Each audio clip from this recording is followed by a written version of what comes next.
Bonjour à tous, donc dans cette nouvelle séance, je vous propose qu'on étudie ensemble la mitzvah de Beyomo Titetzraro, en son jour tu donneras son salaire. Donc c'est la mitzvah de la Torah qui enjoint de payer son employé à temps. Il existe deux psukim dans la Torah qui font référence à cette mitzvah. Donc le premier pasuk se trouve dans le Sefer Vaïkra, dans les livres de Vaïkra, Lotalin perulat sachir itecha ad boker, que la peoula du sachir, donc l'activité du salarié, le salaire de ton employé, Lotalin, qu'elle ne nuite pas à itecha avec toi, ad boker jusqu'au matin. Tu ne dois pas passer la nuit sans l'avoir payé. Ça c'est le premier pasuk. Le deuxième passou qui se trouve dans Devarim, Beyomo titetzraro, en son jour tu donneras son salaire, Velo tavol alav hashemesh, et le soleil ne se couchera pas sans que tu l'aies payé. Si on compte bien les différents éléments qui se trouvent dans ces deux psukim, on se rendra compte qu'il existe deux commandements négatifs, l'otalin perulat sachir, que le salaire ne nuite pas, mais l'otavo alav hashemesh, que le soleil ne se couche pas sans que tu l'aies payé. Donc ça fait deux commandements négatifs, deux interdictions de la Torah de laisser son employé sans son salaire le jour où il a terminé son activité, au moment où il a terminé son activité en tout cas. Et il existe aussi un commandement positif, mitzvat aseh, beyomo titen seraro, en son jour tu donneras son salaire. Alors même si ce sont deux situations différentes comme on va le voir, dans chacune de ces deux situations, les deux interdictions s'appliquent et le commandement positif s'applique aussi. Donc la première situation, le pasuk dans Vaïkra, il parle plutôt d'un employé de jour. Il a travaillé toute la journée, il est ce qu'on appelle sachirium, il est salarié à la journée, et arrivé la nuit, il termine son travail, eh bien, l'otalin perulat sachir itecha ad boker, son salaire ne doit pas passer la nuit chez toi jusqu'au matin. Il faut qu'avant le matin, tu l'aies payé. Autrement dit, le délai que donne la Torah pour payer un salarié qui a été employé à la journée, c'est la nuit qui suit. Et dans l'autre pasuk, Beyomo titensraro velo tavo alava shemesh, en son jour tu donneras son salaire et le soleil ne se couchera pas. La Gemara dans Masechet Baba Metzia explique que cette fois, on parle de quelqu'un qui a travaillé toute la nuit, il a terminé son travail au matin, et bien là, tu as toute la journée qui suit pour le payer, velo tavo alava shemesh, et il ne faut pas que le soleil se couche et que tu l'aies laissé sans son salaire. Le délai donc que la Torah accorde à quelqu'un qui a travaillé la nuit pour lui donner son salaire, c'est la journée qui suit. Voilà donc les deux situations dont parlent les psukim explicitement. Et dans chacune de ces deux situations, celui qui tarderait à payer, eh bien enfreindrait deux commandements négatifs et un commandement positif. Alors, même si on parle dans la Torah d'employé à la journée ou à la nuit, le principe s'applique aussi à quelqu'un qui est employé à la tâche, un prestataire de service. Et même si la tâche ne dure pas toute la journée et ne dure pas toute la nuit, ces mitzvot-là s'appliquent aussi.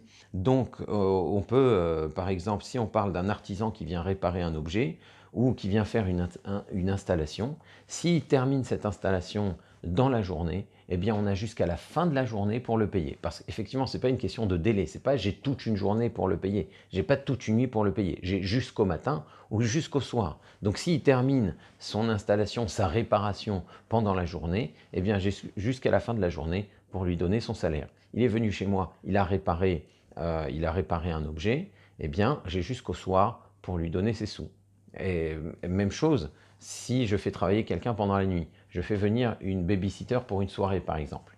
Elle vient à 20h et je rentre à 23h30, je rentre à minuit.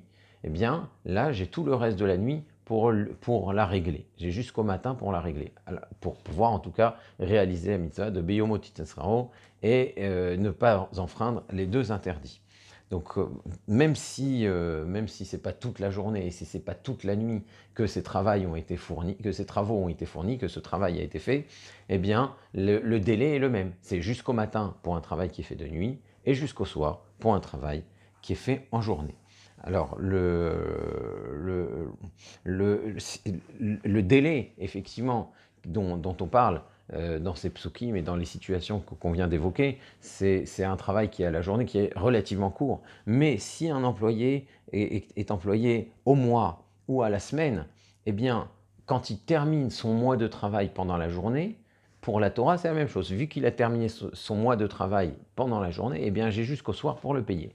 S'il termine son mois de travail alors qu'il fait nuit, j'ai jusqu'au matin pour le payer. Donc si ce sont des mois d'hiver, souvent on termine la journée de travail, il fait déjà nuit, eh bien, jusqu'au matin pour le payer.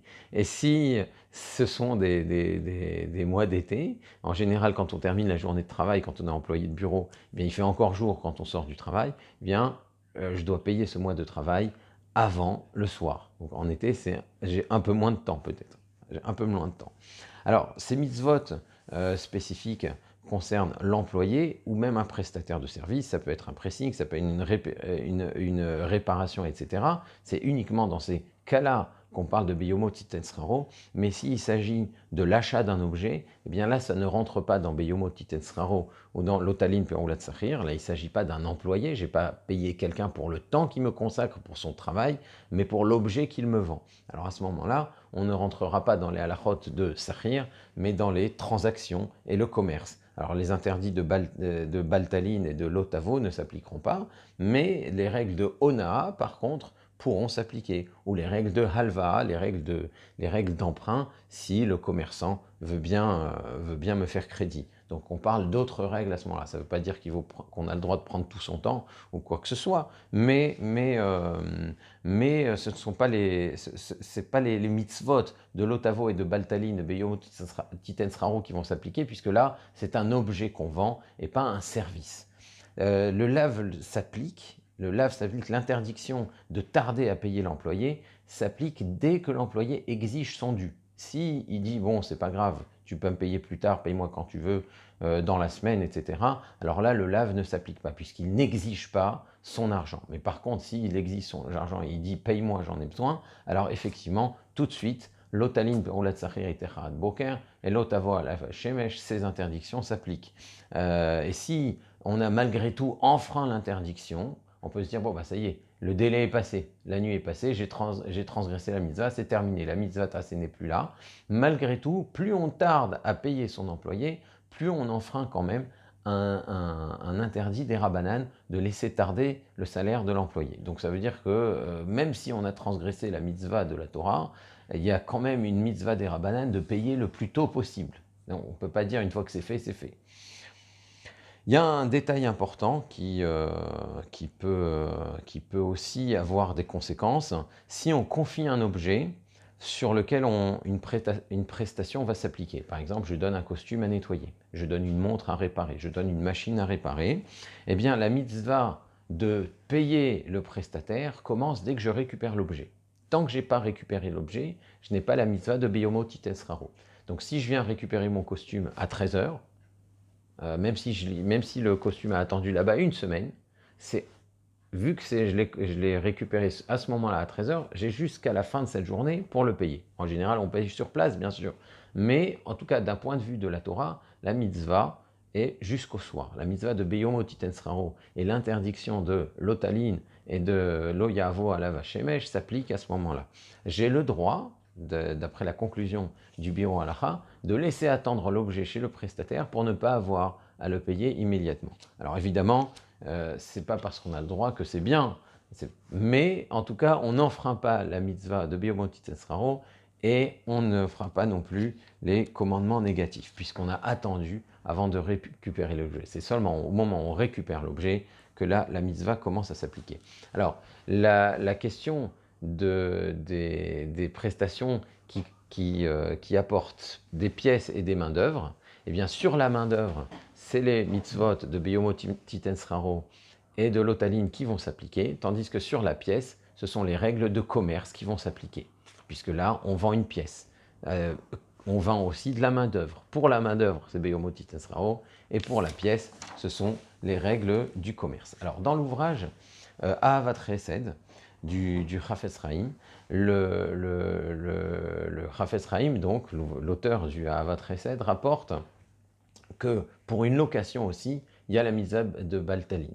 Ça veut dire que quand on loue un objet, il faut payer au moment où on va rendre l'objet. Dès qu'on a terminé d'utiliser l'objet, et dès qu'on a terminé d'utiliser l'objet, on a le devoir de le payer. Même si on garde l'objet un peu plus longtemps. À partir du moment où ce que l'on paye, c'est l'usage, et que l'usage est terminé, Au moment où on a terminé d'utiliser l'objet, on a la mitzvah, si c'est pendant la journée, on a la mitzvah de payer avant la fin de cette journée. Si c'est pendant la nuit, on a la mitzvah de payer avant la fin de la nuit. Sauf si, bien sûr, il y a des arrangements. Encore une fois, on parle d'une personne qui demande à être réglée. Si la personne n'a pas demandé à être réglée, alors ça veut dire qu'il y a une certaine tolérance. C'est à partir du moment où l'employé demande son salaire qu'il y a la mitzvah, Beyomo titensraro, en son jour, tu lui donneras son salaire. Alors la question qui est intéressante, qui est rapportée par le Shulchan Aruch, c'est est-ce que pour la location d'un bien, par exemple la location d'un appartement, est-ce que là aussi on a la mitzvah de Beyomo titensraro? Est-ce que payer son loyer à temps, ça fait partie de la mitzvah de Beyomo titensraro? Est-ce que payer à temps le loyer, la location de la salle de mariage ou de son local de commerce ou de ses bureaux, en payant à temps, en payant le jour même, est-ce qu'on réalise la mitzvah de Beyomo titensraro? Est-ce qu'on a l'interdiction aussi de laisser attendre si le propriétaire veut son loyer? Eh bien, dans le Shulchan Aruch, il rapporte que c'est un débat entre les décisionnaires, et le Chafetz Chaim, donc dans son Ahavat Chesed, il penche plutôt dans le sens de l'obligation, dans le sens que la mitzvah s'applique même à un loyer, parce que c'est la conclusion du Gaon de Vilna. Et comme on le sait, le Chafetz Chaim suit souvent les conclusions du Gaon de Vilna, et donc il recommande vivement que même pour les loyers et les locations de salles, même si ce n'est pas un service de la personne, mais c'est un bien foncier qui est en jeu, là aussi, il recommande de payer à temps et de réaliser la mitzvah de Beyomo titensraro, même selon l'avis du Gaon de Vilna. Que se passe-t-il si l'employeur n'a pas de moyens de paiement disponibles? Eh bien, si l'employeur n'a pas le moyen de paiement disponible, là, il n'enfreint pas la mitzvah. En effet, si on lit bien le passouk, on dit Lo talin perulat sachir itecha ad boker. Le salaire de ton employé ne nuitera pas avec toi jusqu'au matin, ce qui laisse entendre que l'argent est chez lui. Mais c'est l'argent qu'il doit à son employé. Cet argent ne doit pas passer la nuit alors qu'il la doit à son employé qui a terminé à la fin de la journée, donc au début de la nuit. L'otaline perulat sachir itecha. Par conséquent, si l'employeur n'a pas la perulat sachir, il n'a pas encore de quoi payer l'employé, il n'a pas de liquidité disponible, il n'a pas son chéquier, il n'a pas encore d'argent dans son compte en banque parce qu'il a des clients qui ne l'ont pas encore payé, par exemple. Et bien, dans toutes ces situations-là, étant donné qu'il n'a pas le salaire, ce n'est pas sa paresse, ce n'est pas sa mauvaise volonté qui ne le font pas payer, c'est tout simplement qu'il n'a pas ce qu'il faut maintenant, eh bien, il n'enfreint pas la mitzvah de l'otaline perulat sachir itecha ad boker. Si une partie du salaire est disponible, néanmoins, il doit payer au moins avec l'argent disponible. Il dire, écoute, je te dois 1000 euros, voilà déjà les 300 euros que j'ai maintenant, et les 700 euros qui restent, dès que je les aurai, je te les paierai. Il peut au moins déjà réaliser la mitzvah avec l'argent disponible pour pouvoir faire Beyomo titensraro. Alors, d'après beaucoup de poskim, si on a payé son salarié à l'avance, par exemple avant la fin du mois, si on parle d'un salarié au mois, ou si on a payé en déposant le costume, eh bien, selon beaucoup de poskim, en payant à l'avance, on a réalisé la mitzvah de Beyomo titensraro. Et il ne serait pas nécessaire, donc, par exemple, pour dire je veux absolument réaliser la mitzvah de Beyomo titensraro, en son jour, tu donneras son salaire, et donc je vais payer qu'une partie, qu'une avance, et puis la dernière partie du salaire, je donne en son jour pour pouvoir dire ah voilà, j'ai fait la mitzvah, j'ai réalisé le commandement Beyomo titensraro, en son jour, je donne le salaire. À partir du moment où le salaire a déjà été versé, on peut dire que Beyomo titensraro a été réalisé. Donc c'est l'avis de la plupart des poskim. Alors, il y a aussi une notion importante dont il faut tenir compte pour ces sujets-là, c'est la notion de minhag hamakom. Quand on signe avec un employé un contrat qui est soumis à une convention collective, eh bien, les clauses sont contraignantes, contraignantes au titre de minhag hamakom. C'est l'habitude de l'endroit. Donc, tacitement, ce sont les règles de cette convention collective qui vont s'appliquer, même si on n'en a pas parlé explicitement.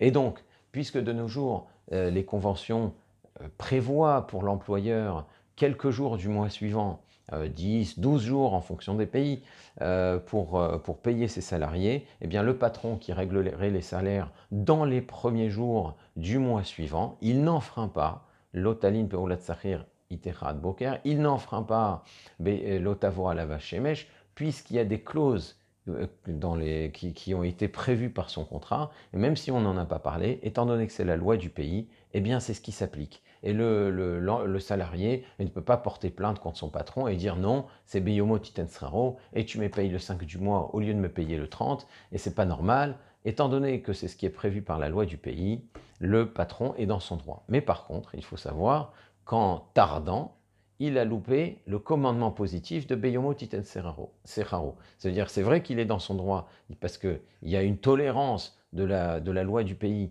de payer le 10 et le 12 du mois suivant. C'est vrai que le patron, il n'a enfreint aucun lave, aucun interdit, parce que c'est comme si l'employé l'avait accepté d'emblée. Néanmoins, la mitzvah de Beyomo Titen Serraro, en son jour, tu donneras son salaire, celle-là, elle est passée à l'as. Donc ça veut dire que même si la convention collective prévoit qu'on a le droit de payer le 5 du mois d'après, ou le 6 ou le 10, peu importe, étant donné que la mitzvah de la Torah c'est Beyomo Titensraro, il y a quand même un intérêt à payer le jour de la fin du mois, où le travail mensuel se termine, pour réaliser ainsi le commandement positif de Beyomo Titensraro, même s'il n'y a aucun interdit à attendre. Alors, il y a beaucoup de situations où les détails pourraient changer.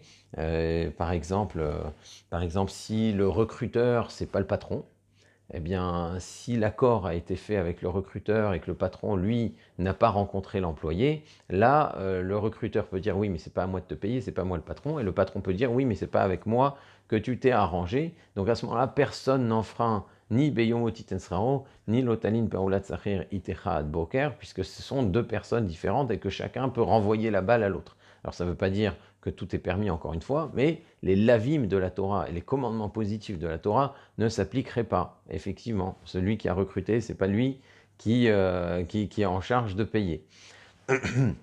Bien entendu, il faut beaucoup donc étudier ces lois pour être sûr de bien réaliser la halakha. Et même si la halakha peut trancher que parfois il n'y a pas de lave ou il n'y a pas d'interdiction à attendre plus longtemps, il faut tenir compte des facteurs humains qui peuvent intervenir, surtout si on a affaire à quelqu'un qui se trouve dans le besoin, qui ne demande pas, mais qui n'ose pas demander, mais on le connaît. Ah oui, mais il n'ose pas demander, après tout, dans la halakha, c'est seulement quand il demande que j'ai la mitzvah de Beyomo Titensrao. Oui, mais tu sais qu'il est dans une situation où il a besoin de son salaire à temps, il faut que tu fasses en sorte qu'il soit payé à temps. C'est une question de bienveillance. Et il faut toujours avoir en tête le pasuk Ve'asita hayashar ve'atov, tu feras ce qui est droit et bon. Ça veut dire que même lorsque la halakha ne t'oblige pas à payer à ce moment-là, et qu'il y a des tolérances, tu devras faire ce qui est droit et bon, ce qui est bien, même ce que la Torah ne t'oblige pas à le faire. Et on dit justement que c'est parce qu'on a voulu s'en tenir uniquement à la rigueur de la halakha que le Beth Amikdash a été détruit. Si on veut mériter que le Beth Amikdash puisse être reconstruit, il faut justement aller l'ifnim meshurat hadin, plus loin que ce que le din exige. Donc voilà ce petit aperçu des règles de Beyomo Titensraro, ces règles entre patron et employé, entre client et prestataire. Et ça fait réfléchir quand on sait que même là, il y a des mitzvot, il y a des halachot, et qu'il faut se montrer sérieux et extrêmement vigilant. À la prochaine fois, Bezrat Hashem. Si vous avez des questions sur le sujet, n'hésitez pas à les poser sur le fil de la discussion. Et d'ici là, je vous dis à très bientôt.